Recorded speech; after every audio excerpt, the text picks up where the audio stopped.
The rough seas, the rip currents. ABC's Matt Gutman is in Florida tonight, and he was right there with the rescue teams already getting the calls today. Matt? That's right, David. Arthur is turning about 100 miles or more that way. Still, it's bringing these bands of wind and rain that are really roiling up the sea behind me. But the hidden danger here is not so much these churning waves, but what's hidden beneath them. Tonight, a high rip current risk declared along nearly 500 miles of U.S. coastline from Florida to South Carolina. And this afternoon, when the drowning call came in, we were with Ocean Rescue in Daytona. What do you guys have? Just one in the rip. They found someone who just got caught in a riptide. There on the beach, like millions of Americans this holiday week, folks playing in the surf. But despite that sunshine, a silent killer lurked nearby. So what we're seeing right there is basically a channel forming, and that's a rip current. Yeah, that's basically what a rip current is. It's a channel that forms in the sandbar. Officials warning us today those currents powerful enough to sweep even a strong swimmer out to sea. You can see the current clearly by adding dye to the water. Now you see it, now you don't. And remember, if you are caught in a rip current, swim parallel to shore until you're free.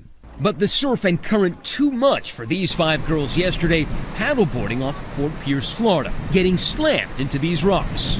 I thought I was gonna die. I couldn't breathe. A rescue swimmer forced to save them. Rip currents along with lashing wind, storm surges, and flooding, reasons North Carolina declared a state of emergency. Let's hope for the best, pray for the best.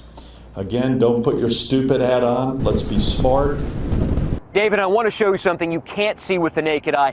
Just to the side of that pier is a rip current. Now, the rescuers here, who save about 60,000 people a year from these beaches, say that if you do insist on going into the water during this storm, stay close to lifeguard towers like this one. David? Or just stay out altogether, as you point out. Matt Gutman in Florida, thank you. And as I mentioned, a state of emergency declared in parts of North Carolina tonight already. The Outer Banks, of course, a very popular 4th of July vacation spot right in the bullseye.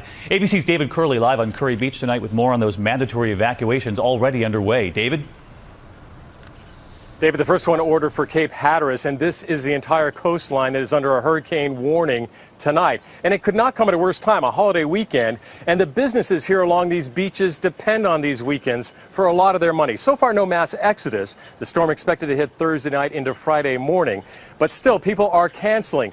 On a normal week, 250,000 people, 250,000 folks come to North Carolina beaches.